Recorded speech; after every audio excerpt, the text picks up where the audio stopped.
Il est 23 h, bonsoir à tous et merci de votre attention. Voici les titres à la une de l'actualité ce jeudi. À la primature, ce jeudi, le Premier ministre Patrick Achi a reçu le comité d'organisation de la Coupe d'Afrique des Nations, le COCAN, face au remous enregistré ces derniers jours. Le chef du gouvernement n'a pas manqué de recadrer son équipe et de leur renseigner sur les objectifs à atteindre. Tout mettre en œuvre pour relever ce défi important pour la Côte d'Ivoire. Dédier le mois d'octobre à la consommation des produits locaux, c'est l'initiative engagée par les ministres du Commerce, de l'Espace UEMOA afin de valoriser les produits locaux.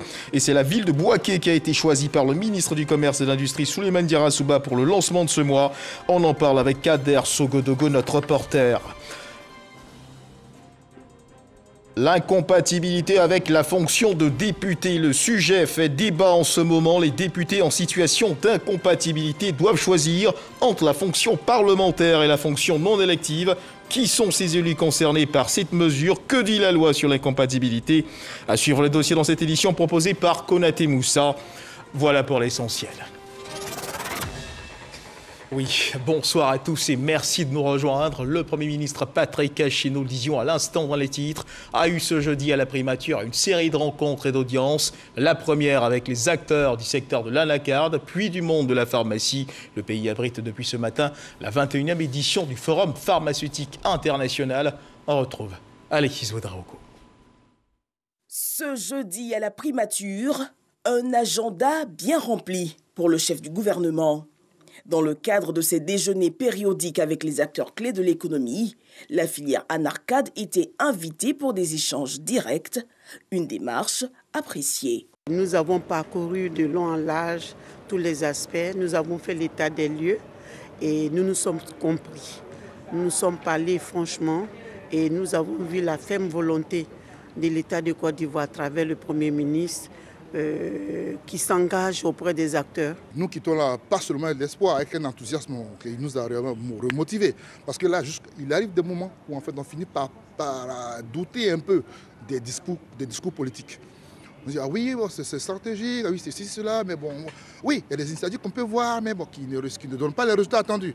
Mais là, nous avons vu, en fait, notre Premier ministre, qui a vraiment donné son va-tout, c'est-à-dire il a donné, nous sommes là, il nous a même expliqué ce que nous savions déjà.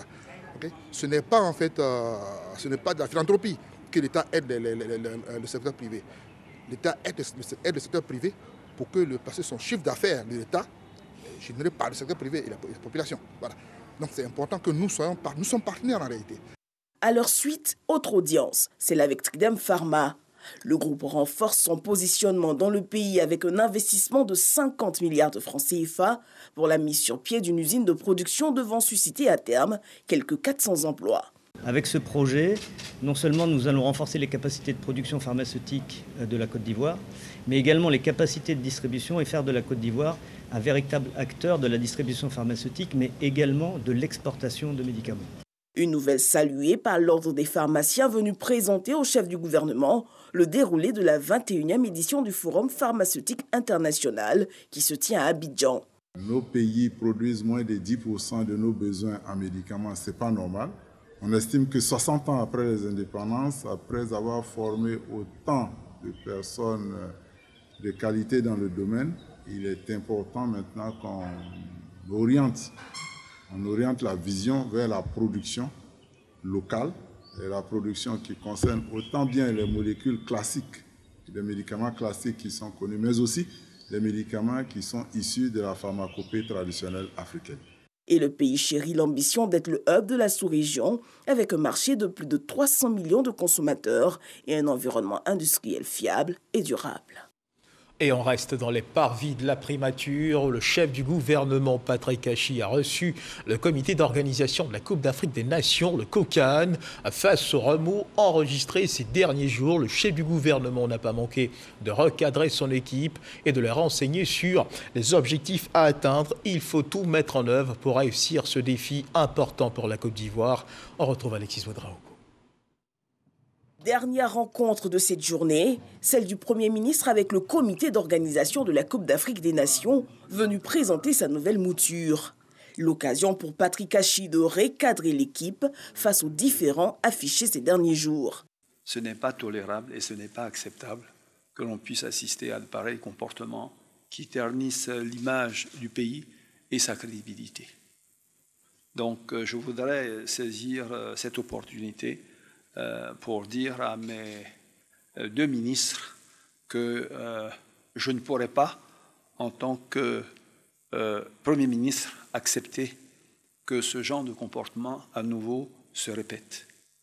Elle va être nécessairement, dans ces circonstances-là, suivie de sanctions immédiates. Il ne s'agit pas de questions liées à Abidjan ou à la Côte d'Ivoire, mais qu'on est regardé par le monde entier. Aujourd'hui, la Côte d'Ivoire est un pays qui a atteint des performances exceptionnelles grâce à son excellence Monsieur le Président de la République et qui est admiré, qui à nouveau a retrouvé ses lettres de noblesse par le monde, qui jour après jour reçoit des félicitations et que dans ce contexte particulier, il est totalement inconcevable qu'on puisse assister à ce genre de spectacles qui sont totalement à contre-courant de ce qu'est devenu notre pays et de ce qu'il représente de par le monde. La Côte d'Ivoire se prépare à recevoir en 2023 la Coupe d'Afrique des Nations, près de 40 ans après une première édition de 1984. À moins de 20 mois de l'événement, le message est donc clair, tout mettre en œuvre pour le succès de ce rendez-vous. Il nous a prodigué des conseils pour la bonne marche du comité d'organisation et surtout des conseils pour atteindre les objectifs que Monsieur le Président de la République, son Excellence Alassane Ouattara, chef de l'État, attend du COCAN. Nous avons pris bonne note et nous avons tenu à le rassurer de la disponibilité et surtout de la volonté des membres du COCAN pour réussir cette mission.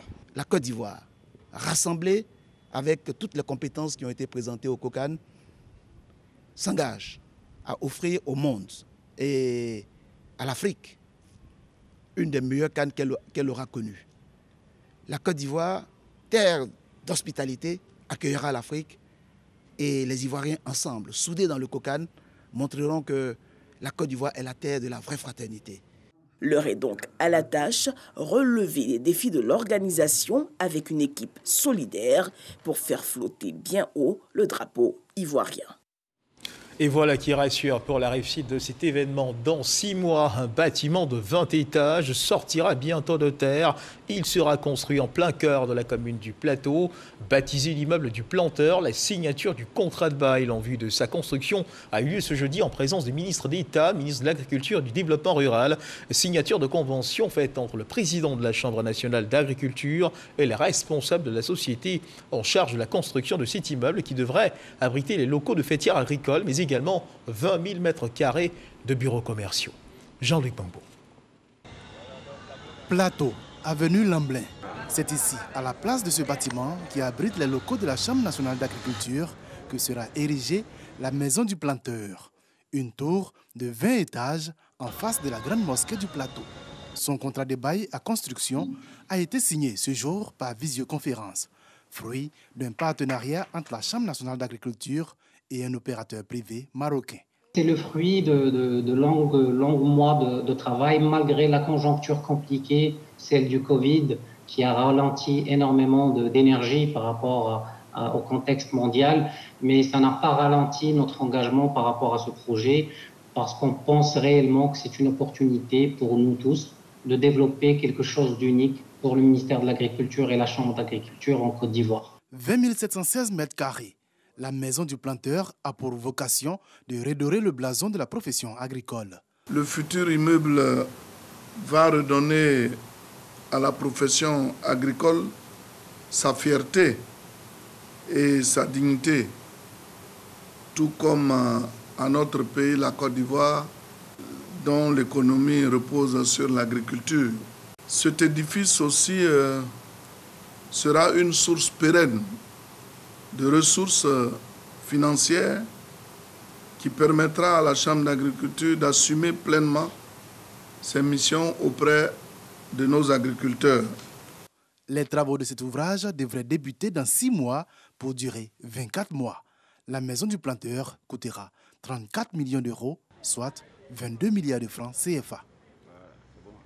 Et un autre chiffre important, 50 millions de francs CFA en matériel, c'est le don réceptionné par le ministre d'État, ministre de la Défense, Téné Birahima Ouattara, pour les armées et pour la gendarmerie nationale. Un don de Côte d'Ivoire Énergie pour renforcer les capacités opérationnelles des forces armées déployées dans la région du Tchologo du Bounkani. Une action pour soutenir la lutte contre le terrorisme. La cérémonie s'est tenue au ministère d'État, ministère de la Défense. Abou Sanogo. Côte d'Ivoire Énergie renforce le patrimoine des armées et de la gendarmerie nationale en reconnaissance de leur dévouement et en vue d'aider au renforcement des capacités opérationnelles des militaires et gendarmes engagés dans les opérations de sécurisation dans la zone nord, notamment dans les départements de Kong et de Téini. Côte d'Ivoire Énergie leur apporte un appui logistique et matériel d'une valeur de 50 millions de francs CFA pour faire face à la menace terroriste. Nous espérons que cette contribution aidera à décupler les efforts permanents déployés sur le terrain pour améliorer les conditions d'engagement de nos soldats sur le théâtre des opérations. Soutenir notre armée, c'est donc soutenir la République dans sa mission d'assurer la sécurité de tous ceux qui vivent sur le sol ivoirien. Un geste bien accueilli par les bénéficiaires et qui, selon eux, vise à renforcer les liens armée-nation. Ce lien, si indispensable en période de crise et qui a toujours constitué le socle de l'efficacité de la défense opérationnelle du territoire. Il s'agit que les populations comprennent bien les enjeux de la défense et apportent leur soutien aux actions des armées. Pour le ministre d'État, ministre de la Défense Téné Birahima Ouattara, l'acte posé par Côte d'Ivoire Énergie est un acte citoyen. Le contexte sécuritaire aujourd'hui exige beaucoup de moyens et d'efforts pour faire face aux menaces terroristes et autres bandes criminelles. Le chef de l'État, chef suprême des armées, le président Alassane Ouattara, consent d'énormes sacrifices pour doter l'armée de Côte d'Ivoire de moyens afin de neutraliser toute forme de menace dans notre pays. Votre action est un signe d'encouragement et aura certainement un impact considérable sur les conditions de travail et le moral de nos hommes. Outre la remise de matériel aux armées et à la gendarmerie nationale, les localités bénéficiaires des travaux d'urgence d'électrification rurale dans les 10 départements ont reçu des dons pour la rentrée scolaire 2021-2022. Notons que le matériel offert aux forces armées et à la gendarmerie est composé de 2 pick-up, 2 drones de surveillance à plus de 1000 mètres de portée, 30 lipicos de campagne, 30 jumelles de vision nocturne et 30 torches rechargeables de longue portée. Et puis deuxième titre de ce journal, dédié le mois d'octobre à la consommation des produits locaux. C'est l'initiative engagée par les ministres du Commerce de l'espace UEMOA. Cela afin de valoriser les produits locaux. Objectif, contribuer à la lutte contre la cherté de la vie. Et c'est la ville de Bouaké, ville carrefour, ville commerciale, qui a été choisie par le ministre du Commerce et de l'Industrie, Souleymane Diarra pour le lancement du mois d'octobre, mois du consommé local. C'est ce que nous rapporte Kader Sogodogo. Le ministre du Commerce et de l'Industrie, Souleymane Diarra est au marché de Gros de Bouaké. La Côte d'Ivoire, à l'instar des autres membres de l'UEMOA, célèbre la 2e édition de mois d'octobre, mois du consommé local. Un concept des ministres du Commerce de l'espace UEMOA pour promouvoir les produits locaux. Cette mesure se veut également un moyen de lutter contre la cherté de la vie. Mois d'octobre, mois de consommé local, mais en avant les coopératives de producteurs et de commerçants. Le Conseil national de lutte contre la cherté de la vie, en charge de la mise en œuvre des stratégies, en étant au cœur du lancement à Bouaké, entend poursuivre sa dynamique. Le marché de Gros de Bouaké, de par sa position stratégique, entend jouer un rôle capital pour la consommation des produits locaux. Un partenariat entre le Conseil national de lutte contre la vie chère et le marché de Gros de Bouaké a été signé pour parfaire les choses. La Côte d'Ivoire est plus que jamais engagée sur la voie du consommé local. Ce mois d'octobre caractérisé mois de consommé local représente donc une opportunité donnée et décisive aux États membres de l'UEMOA pour intensifier les actions de promotion des produits locaux. Distingués invités, mesdames et messieurs, permettez-moi de rappeler que le niveau d'importation de la Côte d'Ivoire reste élevé. Il se chiffre en 2020 à 5 947 milliards de francs CFA. C'est élevé et c'est énorme. Chaque année, nous sommes amenés à sortir de la Côte d'Ivoire 5 947 milliards de francs CFA. Imaginez-vous si tout ce montant était investi en Côte d'Ivoire en faveur des acteurs locaux, en faveur de nos mamans du vivrier. Tout ceci peut transformer notre pays, créer de la richesse et créer plus d'emplois. Dit tricycle, sans brouette, c'est le don du ministre Souleymane Diarra Souba à 10 coopératives actives de la région de Gbeke pour les aider à évacuer sur les marchés leur production. Et mesdames et messieurs, quittons la ville de Bouaké, retour sur Abidjan. L'opération de dénombrement a prévu démarrer initialement le 1er novembre, démarrera en fin de compte le 8 novembre prochain. C'est l'annonce faite au cours d'une conférence de presse conjointe entre le ministre du Plan et du Développement et celui de la communication, des médias et de la francophonie, organisée ce jeudi 14 octobre 2021 à Abidjan, la commune du Plateau. Au cours de cette conférence, un appel a été lancé pour une mobilisation des populations et des médias en vue de la réussite de l'opération. Cheikh Koné. Initialement prévu démarrer le 1er novembre prochain, l'opération de dénombrement, étape clé dans le processus du RGPH, recensement général de la population et de l'habitat 2021, est reportée au lundi 8 novembre, soit une semaine de décalage. Les raisons évoquées sont entre autres. Premièrement, nous n'avons pas pu disposer à temps de suffisamment de salles pour organiser la formation des 28 500 agents recenseurs, notamment ceux d'Abidjan. Cette situation est à présent réglée et la formation, qui devait initialement commencer le 11 octobre 2021, va commencer demain, 15 octobre. Deuxièmement, afin de rassurer et protéger les agents recenseurs ainsi que les populations à recenser, il a été adopté la vaccination obligatoire contre la COVID-19 de tous les agents avant leur déploiement sur le terrain. Ainsi, la nouvelle période de collecte va s'étendre du 8 au 28 novembre 2021. Pour ce nouveau chronogramme, la ministre du Plan et du Développement s'est voulue rassurante.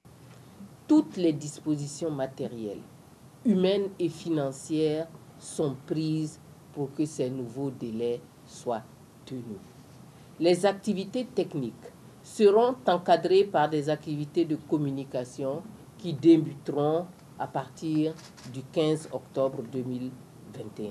Cette campagne de communication endossée par le ministre Amadou Coulibaly va concerner tous les médias basés en Côte d'Ivoire. Pour ce faire, le ministre de la Communication a lancé un appel à l'endroit des hommes de médias. Je veux en tout cas que tous les médias, que ce soit la presse, presse papier, presse en ligne, les radios, qu'elles soient commerciales, de services publics ou de proximité, c'est le lieu que tout le monde s'engage dans cette opération pour qu'elle connaisse un franc succès qui pourrait bénéficier donc à nos populations, à l'ensemble des populations vivant sur le territoire ivoirien. Le RGPH 2021 est la 5e opération du genre menée en Côte d'Ivoire. Le recrutement du personnel de terrain est achevé. Il porte sur 38 000 personnes, soit 28 500 agents recenseurs et du personnel de réserve. Place à présent au dossier de cette édition, l'incompatibilité avec la fonction de député. Le sujet fait débat en ce moment. À travers une note d'information parlementaire, l'Assemblée nationale invite les députés en situation d'incompatibilité à faire un choix entre la fonction parlementaire et la fonction non élective. Qui sont ces élus concernés par cette mesure? Que dit la loi sur l'incompatibilité avec la fonction parlementaire? Réponse dans ce dossier politique signé Konaté Moussa.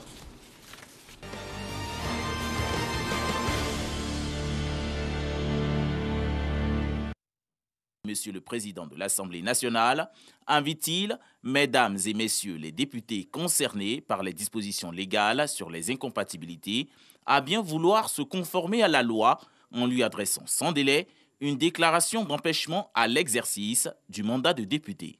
Qui sont les concernés par cette note? L'Assemblée nationale n'a pas voulu se prononcer sur le sujet. Dassansan est député de Bouna. Son nom aurait été cité sur l'une des listes. Lui tient à apporter des précisions. le cri qui a réveillé les soupçons du président de l'Assemblée nationale est un écrit qui a été malencontreux. Malencontreux dans la mesure où cet écrit vise des personnes qui ne sont pas en situation d'incompatibilité. Moi, par exemple, j'ai été cité comme étant directeur juridique du port autonome d'Abidjan, ce qui est parfaitement inexact. Le tenant du poste s'appelle effectivement Dassansan, mais moi je m'appelle Dassansan Tilkoudi. Ce n'est pas la même chose. Je ne suis pas le directeur juridique du port autonome d'Abidjan. Le député de Koulia, Touré Alpha Yaya, interpellé sur la dite liste, apporte sa réponse. J'ai démissionné depuis mars de mon poste de gérant d'une société dont l'État était l'un des principaux clients. Le sujet sur l'incompatibilité des députés ivoiriens cristallise en ce moment toutes les attentions. D'abord, un député, c'est quelqu'un qui vote les lois et donc il est censé respecter les lois. Et donc, quand dans un pays, un député occupe 2 postes, c'est déjà quand même pour nous les citoyens, c'est mal vu en fait. Il faut que ceux qui sont là-haut, ceux qui occupent des postes de haut niveau, puissent montrer l'exemple. Et ce n'est rien d'autre, ce n'est que les députés, voilà. Ce sont ceux-là qui doivent nous montrer l'exemple. L'incompatibilité avec la fonction des députés est prévue par l'article 19 du Code électoral ivoirien. Il stipule que lorsque des personnes élues sont frappées par les incompatibilités, il leur est fait obligation de choisir l'une ou l'autre des 2 fonctions. De l'avis de politologues, se conformer à cette règle, c'est faire preuve de démocratie. Le député a pour fonction de contrôler l'action gouvernementale. Donc vous imaginez un député qui doit contrôler l'action gouvernementale dans un premier temps, et dans un deuxième temps, le même député est contrôlé par l'exécutif. Donc vous comprenez qu'il y a un problème d'éthique, parce que le député ne sera pas véritablement en mesure de faire correctement son travail. Prenons l'exemple d'un député qui est directeur de cabinet. Il est subordonné du ministre, il est subordonné de l'exécutif. Et donc vous comprenez que ce député-là n'est pas indépendant. Ce député-là ne peut pas exercer convenablement sa fonction parlementaire. Et donc il faut mettre fin rapidement à cette illégalité pour que l'Assemblée nationale puisse jouer convenablement son rôle. Pourtant, une réponse à cette question sur l'incompatibilité existe. La loi sur la suppléance des députés, instituée en septembre 2004. Selon cette disposition, le député suppléant remplace le titulaire en cas d'empêchement, conformément aux règles d'incompatibilité. Quoi qu'on dise, ces personnes-là peuvent être dans cette situation. La situation, c'est-à-dire occuper une fonction publique non élective avant leur élection à l'Assemblée nationale ou au Sénat. Et donc, il est prévu justement que ces personnes-là décident soit d'occuper le poste de député ou de sénateur ou de rester dans leur fonction ancienne. Et quand c'est le cas, voilà, ils doivent donner la place à leurs suppléants. Le député suppléant, lui aussi, une fois il doit venir siéger, il suit le même sort en termes de restriction que le député titulaire. Si il était dans une fonction incompatible à la fonction de député, il doit aussi cesser son activité. Lorsque on est élu à la suppléance, ça se prêtait à cette éventualité, d'attendre que son titulaire soit dans une situation d'incompatibilité. Et le titulaire a bien choisi son suppléant pour ce faire. Donc c'est une opportunité pour ceux qui sont en cette position de suppléance d'assurer la pleine fonction, comme il se doit et comme la loi le leur permet. Les élus concernés par la mesure d'incompatibilité soumettent de faire un choix entre siéger à l'hémicycle et leurs fonctions non électives. L'action est bien accueillie par le ministère en charge de la bonne gouvernance. Vous savez, c'est une question sur laquelle le ministre en charge de la promotion de la bonne gouvernance a eu à féliciter son Excellence, Monsieur le Président de l'Assemblée nationale, parce que c'était des décisions, je pense, tout à fait justes. Et donc, on pense que c'est conforme à la loi. Il faut que tout le monde reste conforme à la loi, quel que soit son niveau de responsabilité, quelle que soit l'administration dans laquelle on se trouve. L'Assemblée nationale emboîte ainsi donc la voie de la démocratie et de la bonne gouvernance. L'incompatibilité avec la fonction de député est conforme au règlement de l'institution parlementaire et à la Constitution à travers les articles 87 à 92. L'incompatibilité avec la fonction de député, sujet passé à la une par notre reporter Konaté Moussa. Intéressons-nous à présent à un autre sujet qui partage la une de presque tous les tabloïds, la Covid-19, à suivre l'évolution de la maladie dans notre pays.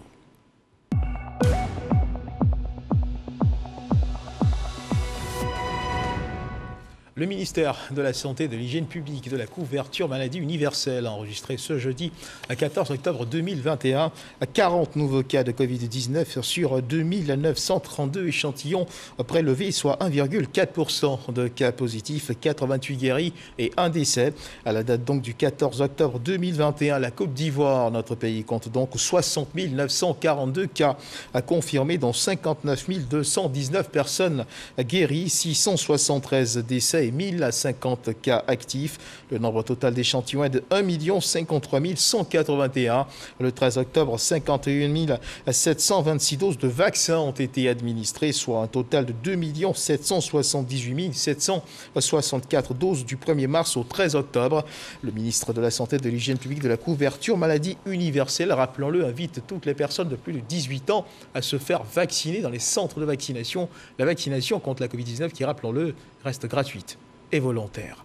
Et on continue de parler de santé. Demain s'ouvre la campagne nationale de vaccination contre la rougeole, la rubéole et la poliomyélite. C'est une action menée par le PEV, le programme élargi de vaccination qui commence dès demain, 15 octobre, sur toute l'étendue du territoire. À cet effet, une équipe dirigée par des médecins du PEV a rencontré au siège de l'UNJCI les journalistes pour demander leur contribution à l'effet de médiatiser cette campagne et obtenir la mobilisation des populations pour la réussite de celle-ci. Eugène Atoubé.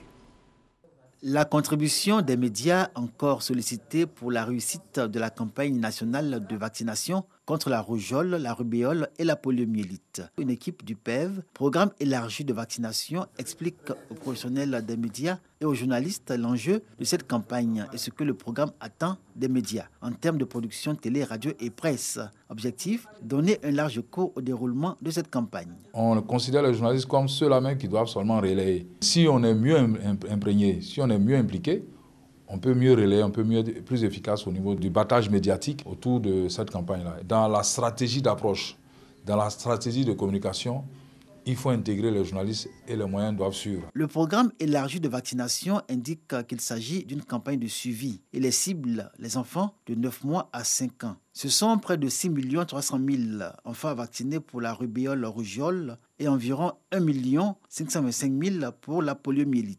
Avec l'apport des médias, le PEV table sur un objectif de plus de 95% pour chaque antigène et espère la mobilisation totale des ménages. Les médecins-chefs de district vont faire des programmes de passage dans les quartiers. Déplacez-vous pour aller vers ces sites pour faire vacciner votre enfant. La vaccination permet des avancées notables.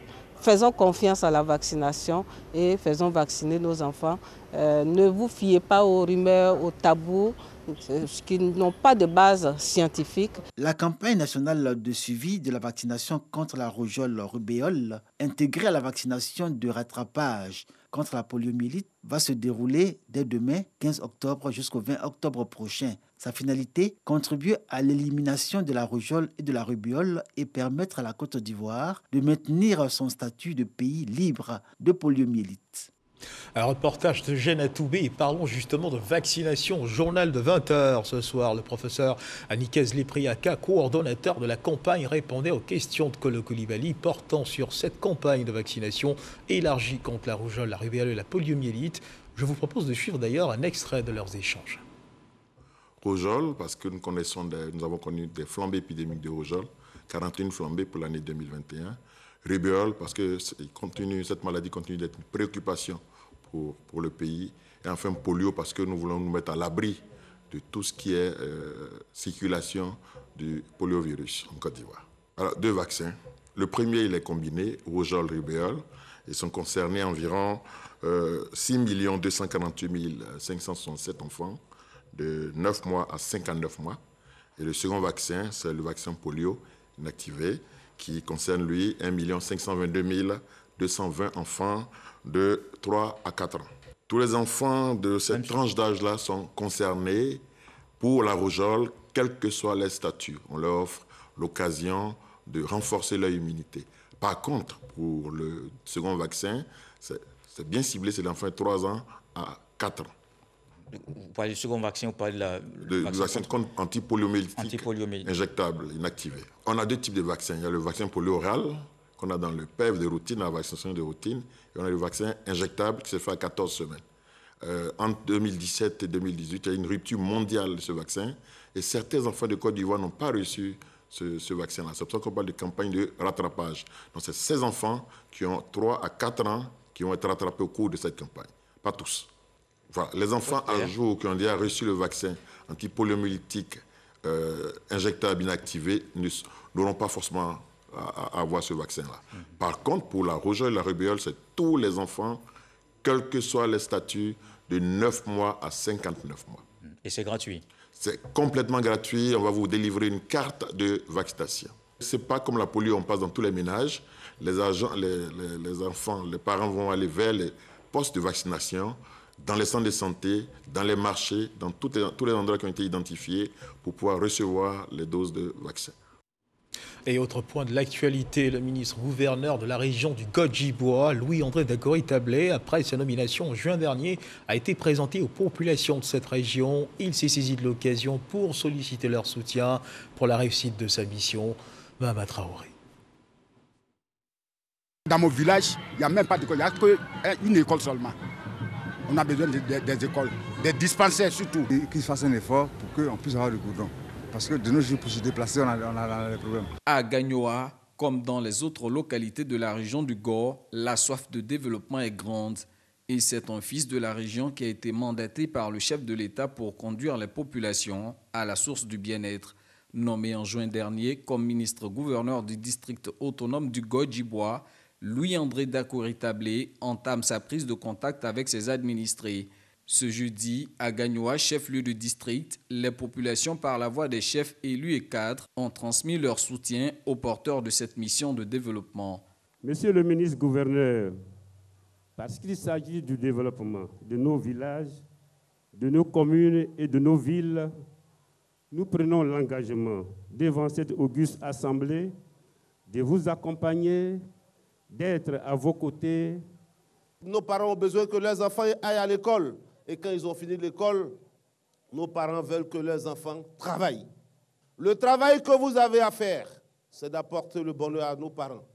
Et c'est pour ça que nous serons à vos côtés, pour travailler tous les jours à vos côtés, pour que cela puisse s'accomplir. La région du Gor compte 2 départements et 5 communes pour une population d'environ 350 000 habitants. Conformément à ses attributions, le ministre-gouverneur devra veiller à la bonne exécution des projets de développement initiés par le gouvernement dans cette région, notamment le projet de renforcement de l'adduction en eau potable depuis Zambakro, le bitumage des voiries des localités de Gagnoa et Ouragayo et la construction d'un poste source à Oumé afin d'améliorer la fourniture en électricité. Je me tiens entièrement à votre disposition. Je serai à l'écoute de chacun et de chacune d'entre vous. Je serai là pour vous. Je serai là pour ceux qui veulent travailler, mouiller le maillot et prendre leur destin en main. Je serai là pour ceux qui manifestent leur volonté de créer des activités génératrices de revenus à petite, moyenne ou grande échelle. Prochaine étape pour le ministre-gouverneur Louis-André Dacory-Tablé, la ville de Divo, où il rencontrera les populations de la région du Lodjibois. Voilà, et c'est en chants et danse que se referment les pages de cette édition. Merci de nous avoir suivis. Agréable fin de soirée. Dieu garde la Côte d'Ivoire.